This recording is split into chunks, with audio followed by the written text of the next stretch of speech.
Welcome to another Dishonored reading. This one, Choosing Your Mark. In the very first mission of the Brigmore Witches, we're going to read a couple books right around this area.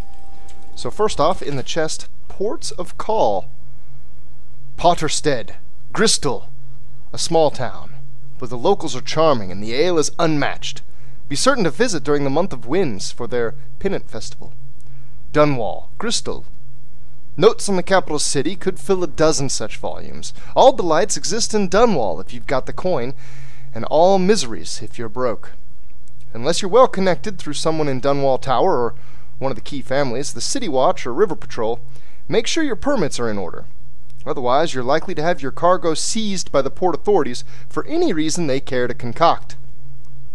Kilkenny, Morley. So all of these are places, I'm guessing the name of a city and then the name of a province, Gristol being the province that holds Potterstead and DUNWALL. I don't believe I've been to any city other than DUNWALL in the Dishonored series so far. Back to it. Kilkenny, Morley. While the harbour master here is particular about the kinds of goods you're carrying, the rest of the town is more lax. Be sure to visit the inn on the rock for the best mutton stew in all the isles. Yarrow in Tivia. The cold here will snatch the breath from your lungs, but it is met in equal strength by the civility of its well-mannered citizens. The cozy taverns are kept warm by their famously crafted iron stoves, though the northern food takes some adjustment. Bejeweled aristocrats laugh and drink side by side with weathered, leathery-skinned farmers, clapping one another on the back until the dim hours. It's hard to make a friend here, or to truly understand the world view of the native-born, but once you do, you'll have a friend for life. SERKONOS. This city is crowded in the warmer months, and for good reason. You'll find yourself shoulder to shoulder with scantily clad locals and foreigners on holiday, pale skin burned pink by the sun, which somehow seems larger and brighter in SERKONOS. The food in Kilkenny is a shining example of Serkonan cuisine, and there's always music, always dancing. Hand-rolled on the steps of tobacco shops, the cigars are of course fresher than the ones you've had shipped to other parts of the Empire, as I'm sure they came from Kilkenny. Karnaka, SERKONOS, the jewel of the south at the edge of the world. The city is bustling with industry after a wave of settlers from Morley and an influx of wealthy trading companies from DUNWALL. Everywhere you go in Karnaka, there are new ideas. Hybrid forms of music, groundbreaking theories of natural philosophy, and even extravagant delicacies made by mixing ingredients from all the known cultures. The locals work tirelessly for their coin, welcoming the elite from across the isles. So just a description of local ports. Okay, this video is going to contain a couple other readings because there are a couple other things around here. I think I'm going to try to read the things that are most pertinent last, so they're fresh in your mind whenever that happens. Regency and emergency powers. In a time of political upheaval, there are provisions in place for a staged transfer of power, designed with three goals in mind. The first is the minimization of incentive for coup. There is no predetermined person or position within the government that is scheduled to take on the mantle of regency during a time of crisis. Instead, a regent is chosen by parliamentary accord. This serves to avoid promoting a path of derelict ascendancy, and to discourage those who would scheme for such a turn of events. It is in the assumption of our governing documents that such a legislative body will always have the wisdom to see through would-be usurpers. That's a hilarious paragraph, because everything that it says this is provision to stop has actually already happened. Or, I guess, right now in the timeline is currently happening. The second of these countermeasures is the assurance of stability for the commons during and after the transitional phase. During an interregnum, I'm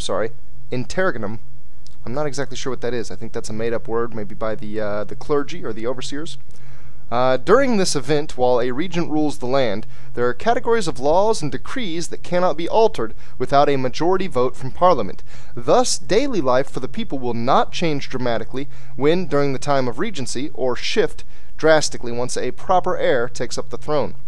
Third, and perhaps most important, is that a worthy successor is found. In order to rule out hasty action and to maximize stability, there will be no term limit or duration applied to the period of regency. That's scary. Historically, rash decisions have been greatly contested, resulting in extended political turmoil or outright conflict. When the proper heir is found, and the position is filled by someone worthy of the role, all others will fall in and provide their support. Interesting that a lot of what they're describing there is going exactly wrong. It's going wrong in all the right ways. The Reclamation of DUNWALL. This is an excerpt from a pamphlet published in response to the plague. DUNWALL, the seat of power in the known civilized world, the empire of the Isles, much like Great Britain. It is our great capital, and it has been brought low by vermin, the very thought galls. We are faced with the reality that our once great city is in a state of shambles, and the few remaining domiciles in any habitable condition are the estates of those wealthy enough to ward themselves against that reality. A city cannot continue to thrive, populated by only the upper classes and their cloistered sycophants. Even if the plague were gone tomorrow, in its present state, DUNWALL doesn't have enough hardy people of working age to return the city to everyday function.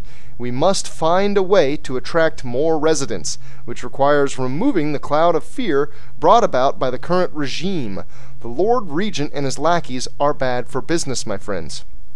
So it falls on us. A plague and a tyrant must be overcome, and after that we must undertake a third miracle, turning the screws on the obscenely wealthy, forcing them to pay back into the place that has given them their privileged lives. It is the powerful and fortunate who must pay for the rebuilding of DUNWALL, even if the poorest will bear the stones and timbers of reconstruction on their backs. The poorest are going to need money so that they can turn around and buy food right back off those rich people. Vicious cycle. All this must happen for the dormant machine of commerce to restart. Without that, we are all forfeit, and the greatest city of our age will be lost. The greatest city, wow. This is definitely a shadow of its former self then, because this is definitely not sounding like the greatest city as the other cities are described in ports of call. This rune sound is really bugging me. I got to get to that soon. Okay, so I've read these 3 books. I've got a note from BILLIE too. I think I'll save that for last. Cobbled Bits of Bone, excerpt from a journal covering various occult artifacts. They say my mother was a witch, but the truth, as is so often the case, depends on perspective and your place in the world. She relied on poisons made from exotic herbs and the blowfish that live in the reef waters near Pandysia. Her power originated in hallucinogenics, delivered through guile or by force to those who crossed her. There was an unusual intensity in her gaze, for certain, but it came from within, not from the outsider. It's what happens to anyone pushed to the absolute edge of sanity and survival, who stays there for years, then returns to walk among the sheep in so-called civilized society. My mother was crafty, but if it was anything more than powders, hidden knives, and guile, I never saw it. Like they tell children, some of those truly touched by the black-eyed bastard can move through the space between rooftops like a sparrow. Others command armies of rats or poisonous flies as easy as they wriggle their fingers and toes. The overseers are right to fear us, to warn the common folk to stay near their homes at night and keep their families close. But there are other ways his influence manifests itself. Those who serve me share in some of what I can do, and I suspect it's the same for Delilah Copperspoon's coven. Then there are those who can craft runes and charms. The old woman across town, they call her Granny Rags. She carves and polishes the bones of whales, stringing them together and opening them to the void until they moan like the fever-sick on a cold night. I found a few of her talismans, and with each one I touched, a tiny piece of me departed and settled within her. What does she gain? A longer life? Some other kind of power I don't understand? The making of such things is beyond me. I've known 4 people in my time who carried the mark of the outsider, but I've known dozens more who wanted it, who stood at night in stagnant ponds or begged with the dust blowing through graveyards. People who gutted farm animals or burned the flesh of men, thinking it would call forth the void. I met a dying man once who had collected runes and charms for years. He crushed them all into powder, made a paste, and ate them. thinking he could gain whatever magic was in the things. His death was long and painful. I also knew a woman from Karnaca who would trade for charms and other bits of whalebone. She cracked them apart and fused them back together, then sold them. I bought one of these corrupted charms that she swore would cause sharp metal to break on my skin, and it worked. But each time it did, one of my teeth turned black and fell out. After the third time, I gave it to one of my men. Now when he smiles, it's all bleeding gums, and I wonder what parts inside him are turning black. Sometimes I ask myself, without these gifts, would I be a man to fear? Would I be called the Knife of Dunwall, with my name whispered through the markets and the alleyways, the high towers and drawing rooms? I'd like to think so, but it really doesn't matter. As long as I bear this mark, I'll use whatever craft I have to force my will on the world. The harder trick is undoing what I've done. Alright, now there was a note here too. I think I actually picked the note up.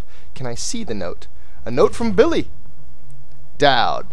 No need to waste breath with apologies or excuses. You taught me that.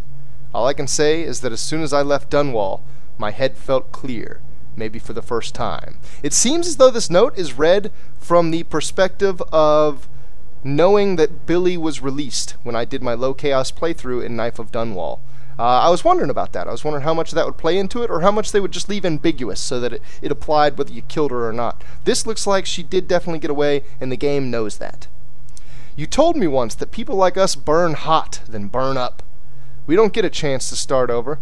No long days in the sun. But I know you, Dowd. Despite all the blood on your hands, you've been stashing coin. No one does that if they're not holding on to something. You've got some kind of plan, some hope for a new life. Maybe you knew, maybe you didn't, but that's what you gave me when you let me walk away. The one thing you said that wasn't possible, and I will never forget that. When the time comes, and it will, I hope you're watching close so you get that chance too. I left a book for you. The world is big, bigger than I knew. There are lots of places where an old man like you could disappear. Billie. Her last word from me is a word of hope, saying that I should check out some of these ports. Okay, I believe this reading video is going to end there. It might continue. I'm going to jump back over to the main video. I'm going to go downstairs and look around. If I find more books of interest, I'll probably just tack them onto this same video, and it'll all be accessed through the same annotation. So here we go. More books? Of course there are more books. There are always more books in Dishonored. Thomas's journal, a recent journal entry written in a careful hand. Our troubles began with a name, Delilah, a mystery given to Dowd by the face he sees in his dreams, and whose voice he hears when kneeling at the shrines hidden in the lost parts of the city. None of us have ever heard this voice, but we know its power. It spoke to our master, telling him of his coming doom and saying that solving this riddle was the only way to escape. We knew nothing of Delilah, except that we found a whaling ship by that name. A tenuous connection, but where the outsider's word is concerned, there are no coincidences. We discovered the ship was named after a woman who once walked the halls of Dunwall Tower with Jessamine Caldwin. Later she became a painter, an apprentice of Sokolov himself, until she snared an aristocratic patron named Arnold Timsh. We met with Timsh's niece, who offered us information on Delilah in exchange for eliminating her uncle. Removing aristocrats was our specialty, so our master agreed. With barrister Arnold Timsh gone, his niece divulged everything she knew. Delilah was much more than a painter, and she was hiding in the old Brigmore Manor outside the city. But by then we were too late. Delilah anticipated our threat. For some time she had been working her corruptive influence on the best of us, the assassin Billie Lurk. Delilah turned Lurk against us, and together they sold us out to the overseers. When we returned to our hideout in the flooded district, we were swarmed by gold masks and hounds. But Dowd is quick and wise in our trade. In the end he kept us alive, though there were losses. Now our resources are strained. Some of the men are grumbling. I see the strain on Dowd's face, killing the Empress, handing over her daughter. Those are not easy burdens to bear, and Lurk's betrayal weighs on him heavily. His sleep is troubled by curses and shouts. Now we make preparations to strike back at Delilah. She is planning something in Brigmore, something that affects everyone in the Isles, and she will be expecting us. Like our master, she shares her gifts from the outsider with those who follow her. How many are they, I wonder? I have no secrets from my master. My loyalty is without question, but I fear these may be the last days of the Whalers. Perhaps the last days of Dowd. So the Whalers is a term that these assassins use for themselves. That sounds like a really interesting read. Oh man, there are so many books.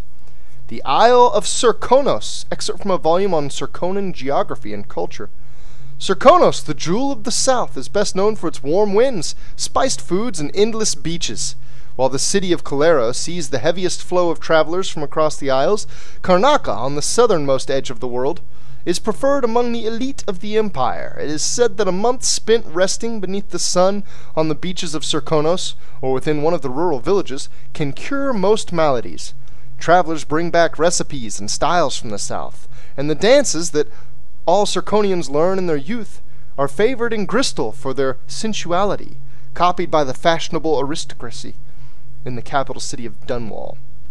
Aristocracy, I guess, would be the more appropriate enunciation.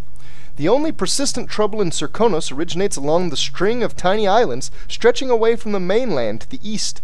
For generations, pirates have hidden among this archipelago, raiding traders passing between the isles, and more recently, attacking whaling ships returning with rich stores of oil. Pirates, huh? Of course there would be pirates. Whalers, there's so much focus on the sea. There's so much focus on water and seafaring. The METAPHYSIKA MYSTERIUM, excerpt from a longer banned work on supernatural ritual. It is said that we should not sully our hands when combating the forces of the void. My studies have been deemed heretical by my brothers, but the rewards have been invaluable. I have harnessed the same energies employed by the outsider and his accursed followers, while avoiding their corruption.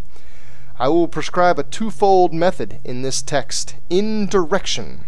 As the unwholesome powers of the outsider use living flesh as a conduit, we can avoid being tainted by using the flesh of others instead.